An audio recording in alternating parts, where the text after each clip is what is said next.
ಉಪಮುಖ್ಯಮಂತ್ರಿಗಳ ಗಮನಕ್ಕೆ ಬಾರದಲ್ಲೇ ಇದೆಲ್ಲ ನಡೆದಿದೆ ಅಂದ್ರೆ ಅದ್ರ ಇನ್ನೆಂತ ರಾಡಾರ್ ಇರ್ಬೋದು ಸರ್. ಉಪಮುಖ್ಯಮಂತ್ರಿದೇ ದೊಡ್ಡ ಕ್ಷಿಪಣಿ, ಅದ್ರ ಜೊತೆ ಅವ್ರು ಆ ರಾಡರಿಗೆ ಅವ್ರು ಸಿಗ್ತಾ ಇಲ್ಲ ಅಂತಂದ್ರೆ ಅದು ಇನ್ನು ಹೆಂಗಿರ್ಬೋದು ಅಂತ.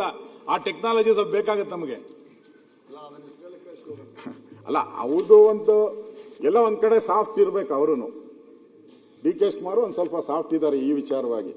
ಯಾಕೆಂದ್ರೆ ಅವ್ರು ಹೇಳಿದ್ದಾರೆ ಕಟ್ಟಡಗಳ ಎತ್ತರದ ಮಿತಿ ಪರಿಶೀಲನೆ ಅಂತ. ಕೆಲವು ಸರಿ ಮೌನವೂ ಸಮ್ಮತಿಯನ್ನ ಸೂಚಿಸುತ್ತೆ.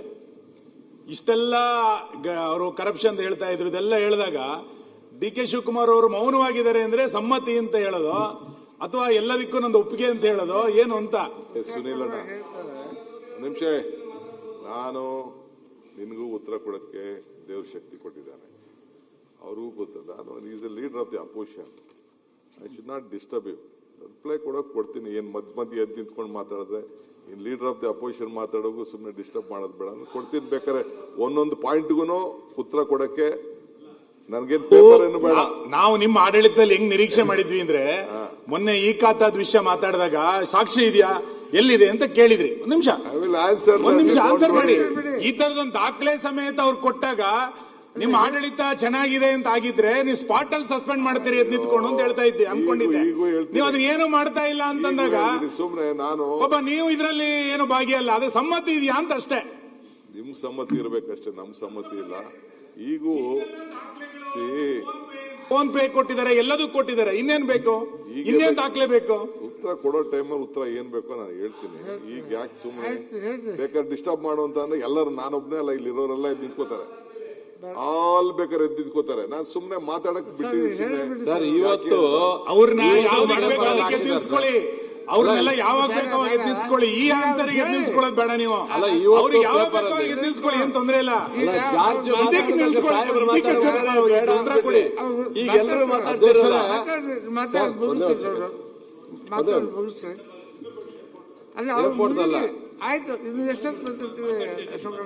ಅಧ್ಯಕ್ಷರೇ, ನಮ್ದೇನು ಗೊತ್ತಿಲ್ಲ, ಅವರು ಹೇಳ್ತೀನಿ ಅಂತ ಹೇಳಿದ್ದಾರೆ. ಮತ್ತೆ ಫ್ಲೈಟಿಗೆ ಹೋಗಕ್ಕೆ ಲೇಟ್ ಆಗತ್ತೆ ನೀವೇ ಹೇಳ್ತಿದ್ರಿ. ಇಲ್ಲ, ನಮ್ಗೆ ಕ್ಯಾನ್ಸಲ್ ಮಾಡ್ಕೊಂಡ್ರು, ಅವಾಗ ಮುಂದಕ್ಕೆ 1 ಅವರ್ ಮುಂದಕ್ಕೆ ಅವರೇ ಹೇಳಿದ್ದಾರೆ. ಈಗ ಈ ಏರ್ಪೋರ್ಟ್ ಬೆಂಗಳೂರು HAL ಏರ್ಪೋರ್ಟ್ ಇರ್ಬೋದು, ಇಂಟರ್ನ್ಯಾಷನಲ್ ಏರ್ಪೋರ್ಟ್ ಇರ್ಬೋದು, ಜಕ್ಕೂರ್ ಇರ್ಬೋದು, ಈ ಏರ್ಪೋರ್ಟ್ಗಳ ಸುತ್ತಮುತ್ತ ಇರ್ತಕ್ಕಂಥದಕ್ಕೆ ಕಟ್ಟಡಗಳ ಎತ್ತರ ಮಿತಿಯನ್ನು ಪರಿಶೀಲನೆ ಮಾಡಬೇಕು ಅಂತೇಳಿ ಸನ್ಮಾನ್ಯ ಡಿ ಕೆ ಶಿವಕುಮಾರ್ ಅವರು ಕೆ ರಾಮಮೋಹನ್ ನಾಯ್ಡು ಅವರ ಜೊತೆ ಚರ್ಚೆ ಮಾಡಿದ್ದಾರೆ. ಕೇಂದ್ರದ ಸಚಿವರು, ಇದು ವಿಮಾನಯಾನ ಸಚಿವರು. ಅದ್ರಲ್ಲಿ ಜಕ್ಕೂರು ಇದೆಯಾ ಅಂತ ನನ್ನ ಡೌಟ್ ಅಷ್ಟೇ. ಜಕ್ಕೂರು ಇಂಟೆನ್ಷನ್ ಇಟ್ಕೊಂಡು ಹೇಳಿದಾರ ಇತ ಜನರಲ್ ಆಗಿ ಹೇಳಿದಾರ, ಅದನ್ನು ಅವ್ರು ಕ್ಲಾರಿಫೈ ಮಾಡಬೇಕು.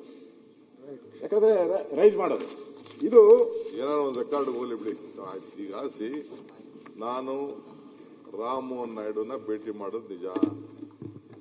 ಇಡೀ ದೇಶದಲ್ಲೇ ಒಂದು ಮಾದರಿ ಇದೆ, ಕರ್ನಾಟಕ ರಾಜ್ಯದಲ್ಲಿ ಒಂದು ಮಾದರಿ ಇದೆ. HAL ಇರ್ಬೋದು, ಇಂಟರ್ನ್ಯಾಷನಲ್ ಏರ್ಪೋರ್ಟ್ ಇರ್ಬೋದು, ಯಾವುದೇ ಏರ್ಪೋರ್ಟ್ ಅಕ್ಕಪಕ್ಕ ಈಗ ಪ್ರೀಮಿಯಂ ಎಫೇರ್ ಮಾಡಿದೀವಿ. ಅದರಿಂದ ನಮ್ಮ ಬೆಂಗಳೂರು ನಗರಕ್ಕೆ ದುಡ್ಡು ಬರಬೇಕು. ಇಡೀ ದೇಶದಲ್ಲಿ ಪ್ರೀಮಿಯಂ ಎಫೇರ್ ಇದೆ. ಈಗ ನೀವು ಮಂಗಳೂರಲ್ಲೂ ಪ್ರೀಮಿಯಂ ಎಫೇರ್ ಮೊದಲಿಂದಾನೆ ನಿಮ್ಮ ಕಾಲದಲ್ಲೇ 2020 ಆಕ್ಟ್ ಅಲ್ಲೇನೆ ಇತ್ತು. ನಾವು ಅದನ್ನು ಎಕ್ಸಿಕ್ಯೂಟ್ ಮಾಡೋಕ್ಕೆ ಕೆಲವು ಬೇಕಾದಷ್ಟು ಕೋರ್ಟು ಅವು ಇವು ಅಡಿಷನ್ ಬರ್ತಾ ಇದೆ. ಸೊ ಇಡೀ ದೇಶದಲ್ಲಿ ಯಾವ ರೀತಿ ಇದೆ, ನಮ್ಮ ರಾಜ್ಯದಲ್ಲೂ ಆ ರೀತಿ ಮಾಡಿಕೊಡಿ ಅಂತ ಅಂದ್ಬಿಟ್ಟು ರಿಕ್ವೆಸ್ಟ್ ಮಾಡಿದ್ವಿ. ಈಗ 0.6 ವರ್ಗು ಕೂಡ ನಾವು ಹಿಂದೆನೆ 2004 ಏನು ಅಮೆಂಡ್ಮೆಂಟ್ ಮಾಡೋದು ಅದಕ್ಕೆ ಅವಕಾಶ ಮಾಡಿಕೊಟ್ಟು ಆ ದೃಷ್ಟಿಯಿಂದ ಅವ್ರಿಗೂ ರಿಕ್ವೆಸ್ಟ್ ಮಾಡಿದ್ವಿ. ಅವ್ರಿಗೆ ಇವ್ರಿಗೆ ಇವು ಶಿಫ್ಟ್ ಮಾಡೋದು ಮತ್ತೊಂದು ಮಾಡೋ ವಿಚಾರ ನಾವೇನು ಹೇಳಿಲ್ಲ. ಇವು ಅಲೋ ಏನು ಕೋನ್ ಬಿಟ್ಬಿಟ್ಟು ಮಿಕ್ಕಿದ ಏರಿಯಾಗಳಿಗೆ ಇನ್ನು ಸ್ವಲ್ಪ ಅಲೋ ಮಾಡಿದ್ರೆ ಜನ ಪ್ರೀಮಿಯಂ ಎಫ್ಐಆರ್ ತಗೊಳ್ತಾರೆ, ನಮ್ಮ ಸರ್ಕಾರಕ್ಕೂ ದುಡ್ಡು ಬರ್ತದೆ.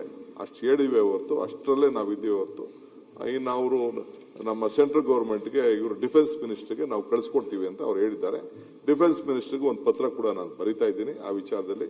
ಹಿಂದೆ ರಾಜನಾಥ್ ಸಿಂಗ್ ಅವರು ಬೆಂಗಳೂರು ಬಂದಾಗ ಈ ವಿಚಾರ ಪ್ರಸ್ತಾವನೆ ಮಾಡಿದ್ದೀನಿ.